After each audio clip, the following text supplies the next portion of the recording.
Hello everybody, welcome to Gregsbeerreviews. Let's take a walk and go see what's in the fridge today.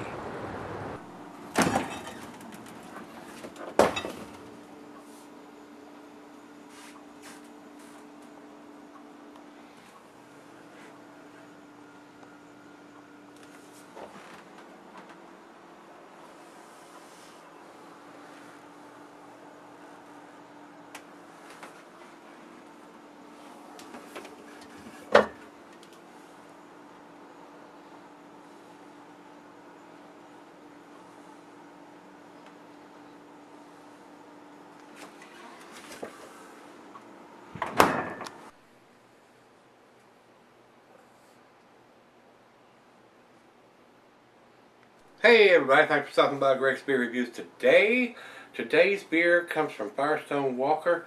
This is VOV Ursus, and it's a double Imperial IPA coming in at 8.2%, I think. Yep. And it says here it was canned on March the 24th of 2017, and today is June the 5th. So April 24th, May 24th. So this one is getting towards, we're about 6 weeks, we're even further than that. March 24th, April 24th is 4, May 24th is 8, we're about 10 weeks, not quite, almost 10 weeks into this beer being in the can. So, and this was sent to me by my brother Rico.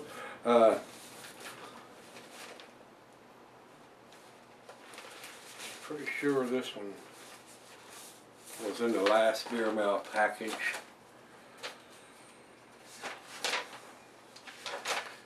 See if he's got any additional notes here that I should be reading.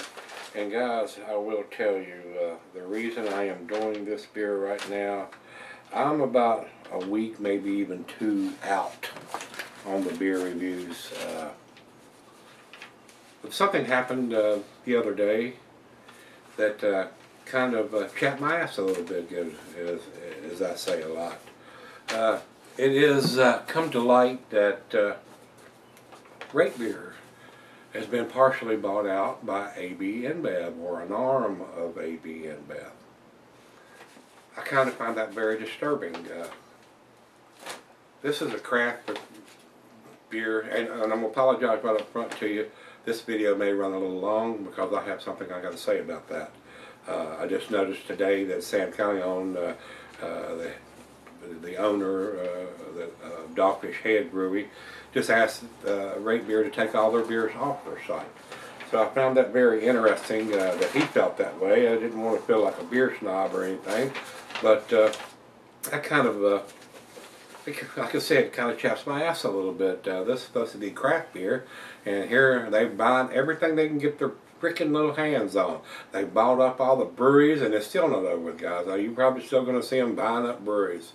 And then they have the audacity to make commercials thumbing their nose at craft beer when they do their little horse piss Budweiser commercials.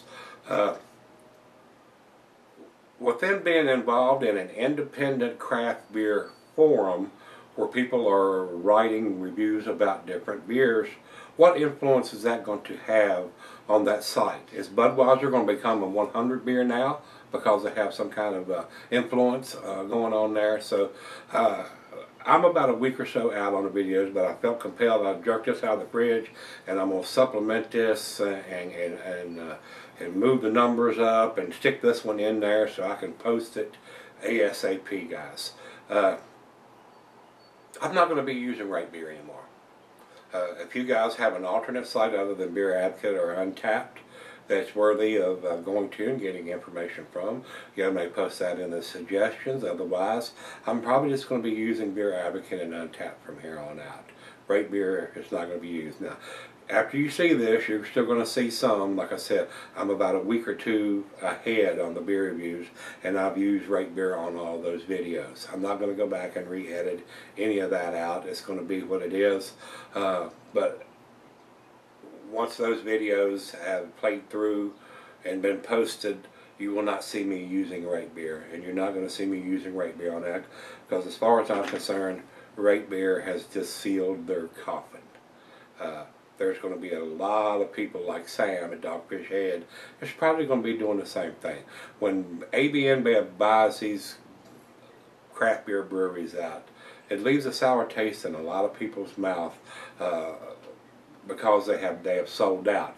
To me, they're not independent craft beer breweries anymore when they get bought out. So, and I don't, unless somebody or someone, or if I get sent a beer, whether it's from Lagunitas or a subscriber, and they're sending me something from a brewery that has been bought out, I will review it because they spent their money on it, and I'm gonna review it. But I personally, I don't buy beers that have been bought out by the big three, AB InBev, Coors, Miller. I don't support those people. I don't drink their beers.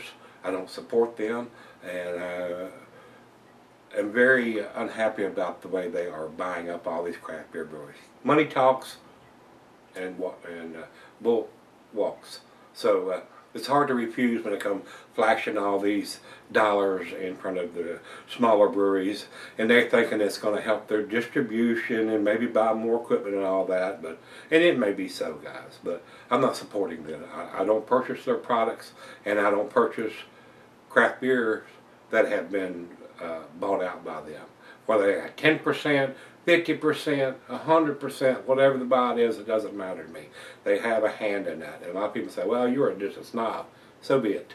So be it. I am not putting money in the pocket of AB InBev, no matter what. So that's how I feel about it, guys. And like I said, I felt compelled, and I told the guys on the forum today when I posted the article from Sam and what's in the beer fridge on Facebook, that I was not going to be supporting it, and I was probably going to do a video tonight and stick it in up in front of the videos that I've done, just to get that opinion out. I'm not happy about it, and I'm not going to be using their site anymore. So, with that being said, let's jump back in on this one. As far as I'm concerned, RateBeer is sucking the hind titty, and they are out. So, Firestone Walker, this is what Rico has sent me. 8.2 unfiltered double IPA with 55 IBUs. Listed as Firestone Walker 410 on RateBeer. Well, we don't care what RateBeer thinks anymore. RateBeer can go to hell. Purchased last week for $3.99 per can. That's a big 16-ounce can at 8.2%. Not too awful bad. Said it's sold in 4 packs, and it was canned on 3/24/17. And I just got this. He just sent this to me on. I got it on the 25th or 26th of May. So I'm sure it was the freshest one he could get his hands on. He said this is the first beer in their new chronology series. Leo v. Ursus. So, I've not been disappointed from anything that Firestone Walker does. They make some outstanding beers. They really do. Now it's getting to the point where AB InBev has got their hand on so many, you almost have to Google it. Who owns this craft beer company, to find out who actually is in charge there. It's almost come to that. It really has. They bought out so many. Goose Island and Lips and Devil's Backbone. Devil's Backbone, been there many times. They're just up the road here, an hour or two. I don't buy their beers anymore either. I don't support them, guys. I used to support them heavily. I don't anymore. Lagunitas, the only reason you see me doing Lagunitas, they send them to me. I don't buy them anymore. I just don't feel comfortable supporting those guys. They don't need my money, and they're thumbing their nose every chance they get at us. So that's the way it's going to be here at Gregsbeerreviews from here on out. Like I said, guys, if you know of any other sites that may be worthy of me giving information or ratings, post them in the comments. So we're not going to do anything else here other than pop the top on this one. First beer of the day. Let's get it in the glass. Cuisine is barbecue cheese with pepper, Monterey, pepper jack, sharp blue cheddar. It looks very carbonated here. Stronger cheeses, Gorgonzola, Limburger. The meat is game, grilled meat, and salmon. Glassware snifter, tulip oversized wine glass. I got my favorite snifter today, guys. And here, of course, Beer Advocate says you can sell it because it's 8.2%. Don't do it. Drink them fresh.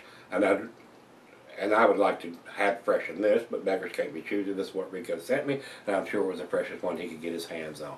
So, but it's getting close to the end of its shelf life, in my humble opinion. Once it reaches the 3-month, the hops start fading, and they ain't going to fade overnight. But they're not going to be, at 4 months, it's not going to taste the same as it did the first month it was in the can. A good 2 fingers of head on that pour. It says it's unfiltered, so I see a slight chill haze, but it's not cloudy. It's not cloudy at all. Let's get a nose to it. Very hop forward. Very nice West Coast double IPA. Pineapple, pine, grapefruit. Nice, super nice hop presence. Tropical fruit notes, oranges, maybe some mango. Smells dynamite, guys. Let's dive in, see what we got. Cheers, everybody. Cheers, Rico.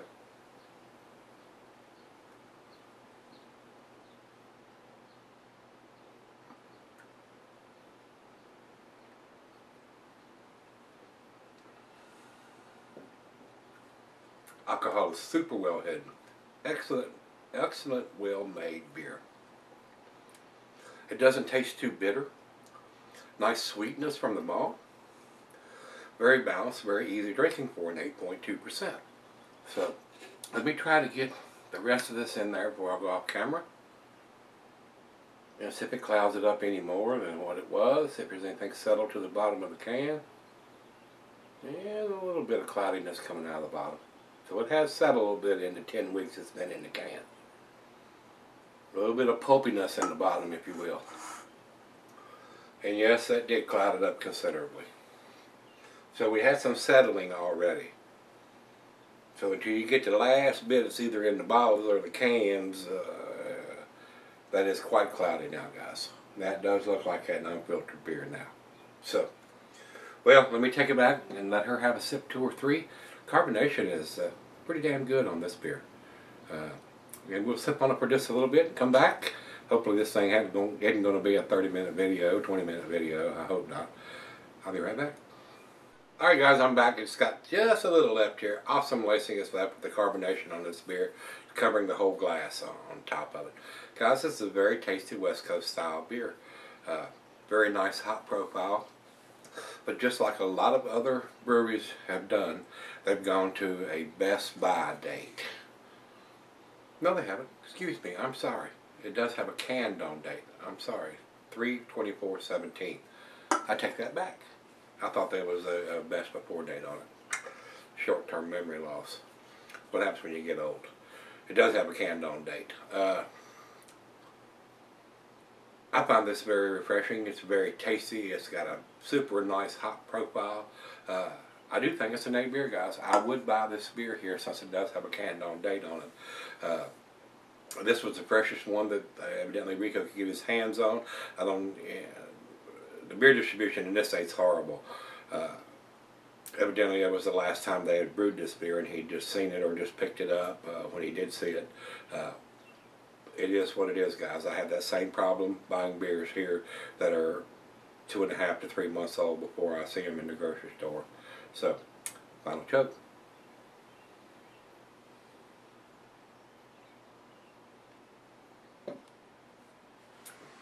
Very tasty, guys. I think this is an A beer, and that's what I'm going to give it. 95, right down the middle of the A category. Like I said, we're not using RateBeer any longer. Y'all will see some after this video that does have that, because I've already recorded those before I found out about RateBeer doing what they've done. Once those videos play out and they're already uploaded, I just got to make them public, and that's how I do it.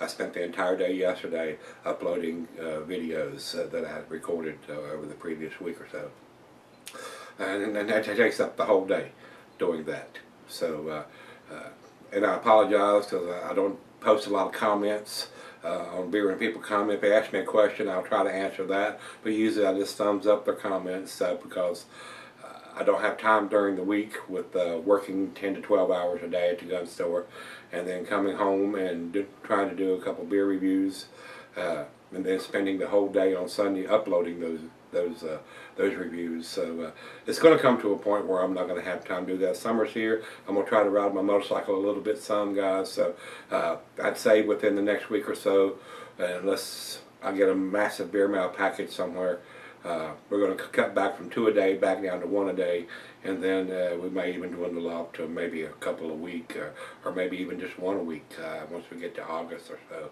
That'll be 7 years of doing this. So it's going to take a little break probably by the time August gets here, if not sooner, and try to kick back a little bit and enjoy life a little bit more, and not try to post 2 beer reviews a day, or maybe not even 1 a day. We'll have to see what happens by that time. 95, like I said, we're running over to Beer Advocate. They say 93, pretty close on that score. And Untapped has it at 4.08, which is in their A category also. So it's an A beer, guys, all around. So if you've had this one from Firestone Walker, the Leo v. Ursus, let me know what you think. And screw RateBeer. Done with them. Alright, come on back tomorrow. Let's go see what's in the fridge. And like I said, guys, if you know another site that I can use, let me know. I'll see y'all tomorrow.